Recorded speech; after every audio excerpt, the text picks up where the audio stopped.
ನಾನು ಲಾಸ್ಟ್ ವಿಡಿಯೋದಲ್ಲಿ ಹೇಳ್ದಾಗೆ ಬಾಬಾ ಸ್ವಾಮಿ ಟೆಂಪಲ್ ಅಂತ ಹೇಳ್ತವಲ್ಲ, ಇದೇನೆ ಮುಸ್ಲಿಂ ದರ್ಗಾ. ಇದು ತುಂಬಾ ಫೇಮಸ್ ಪೆನ್ಗೊಂಡಗೆ. ಇಲ್ಲಿ ತುಂಬಾ ತಾಯ್ತ ಕಟ್ಸೋದು ಈ ಥರ ಎಲ್ಲ ಮಾಡ್ತಾರೆ. ಇದು ಪೆನ್ಗೊಂಡ ಫೇಮಸ್ ಟೆಂಪಲ್ ಅಂತಲೇ ಹೇಳ್ಬೋದು. ಆ್ಯಕ್ಚುಲಿ ಇಲ್ಲಿ ಒಂದು 6 ತಿಂಗಳಿಗೊಂದ್ಸರಿ, 3 ತಿಂಗಳಿಗೊಂದ್ಸರಿ, ವರ್ಷಕ್ಕೊಂದ್ಸರಿ ಅಂದರೆ ಯಾವಾಗ ಅವ್ರಿಗೆ ದಿನಗಳು ಬರುತ್ತೋ ಆ ದಿನಗಳಲ್ಲಿ ಜಾತ್ರೆ ಎಲ್ಲ ಮಾಡ್ತಾರೆ. ನನಗೆ ಎಕ್ಸಾಕ್ಟಾಗಿ ದಿನಗಳು ಗೊತ್ತಿಲ್ಲ, ಯಾವಾಗಂದರೆ ಅವಾಗ ಮಾಡ್ತಾಯಿರ್ತಾರೆ. ಒಂದು ಸರಿ 1 ವರ್ಷಕ್ಕೆ ಮಾಡ್ತಾರೆ, ಒಂದು ಸರಿ 6 ತಿಂಗಳಿಗೇ ಬಾಬಾ ಜಾತ್ರೆ ಅಂತ ಮಾಡ್ತಾಯಿರ್ತಾರೆ. ಆದರೆ ಇಲ್ಲೆಲ್ಲ ಇರೋದು ತುಂಬ ಸಮಾಧಿಗಳೇ. ಇಲ್ಲಿ ಹಿಂದೂ ಮುಸ್ಲಿಮ್ ಅನ್ನೋ ಭೇದ ಭಾವ ಇಲ್ಲ. ಇದು ಮೈನ್ ಗೋರಿ. ಈ ಗೋರಿನ ಇವ್ರು ತುಂಬಾ ಪೂಜೆ ಮಾಡ್ತಾರೆ.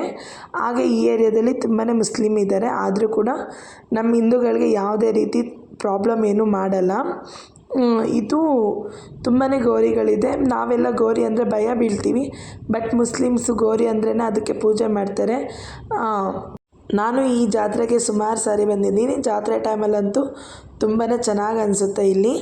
ಹಾಗೆ ಇಲ್ಲಿ ತೆಲುಗಲ್ಲಿ ಹೇಳ್ತಾರೆ ಸಕ್ಕರೆ ಸದುಪಿಚ್ಚೇದಿ ಅಂತ ಹೇಳ್ಬಿಟ್ಟು, ಅಂದರೆ ಸಕ್ಕರೆನ ಓದಿಸೋದು ಅಂತ ಹೇಳ್ತಾರೆ.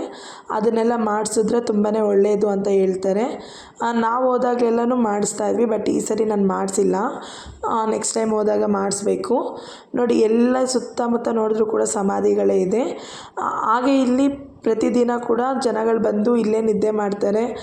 ನಿದ್ದೆ ಮಾಡಿದ್ರೆ ಒಳ್ಳೆಯದು ಅಂತ ಹೇಳ್ಬಿಟ್ಟು ನೈಟ್ ಫುಲ್ಲು ಜನ ಇರ್ತಾರೆ. ಈವ್ನಿಂಗ್ ಟೈಮ್ ಅಂತೂ ತುಂಬಾ ಜನ ಇರ್ತಾರೆ. ನಾನು ಹೋಗಿದ್ದು ಆಫ್ಟರ್ನೂನ್ ಆಗಿರೋದ್ರಿಂದ ಸ್ವಲ್ಪ ಜನ ಕಮ್ಮಿನೇ ಇದ್ದರು. ಹಾಗೆ ತುಂಬಾ ಕ್ಲೀನ್ ಇರುತ್ತೆ, ಅಷ್ಟು ಗಲೀಜು ಆ ಥರ ಏನಿಲ್ಲ. ಇಲ್ಲಿ ನೋಡಿ, ಈ ಪಾತ್ರೆಗಳಂತೂ ನನಗೆ ತುಂಬಾ ಇಷ್ಟ ಆಯಿತು. ಆ್ಯಕ್ಚುಲಿ ನನ್ನ ಮಗಳಿಗೆ ತಗೋಬೇಕು ಅಂದರೆ ಅಲ್ಲಿ ಅಂಗಡಿಯಲ್ಲೇ ಯಾರೂ ಇರಲಿಲ್ಲ. ಹಾಗೆ ಪೆನ್ಗೊಂಡದಲ್ಲಿ ಈ ಟೆಂಪಲಲ್ಲಿ ತುಂಬಾ ಫೇಮಸ್ ಕಾಚಾ ಲಡ್ಡು ಅಂತೇಳ್ಬಿಟ್ಟು ಈ ಸ್ವೀಟ್ ತುಂಬಾ ಫೇಮಸ್ಸು. ನನ್ನ ಈ ವಿಡಿಯೋ ಇಷ್ಟ ಆಗಿದೆ ಅಂದರೆ please like, share, subscribe my channel.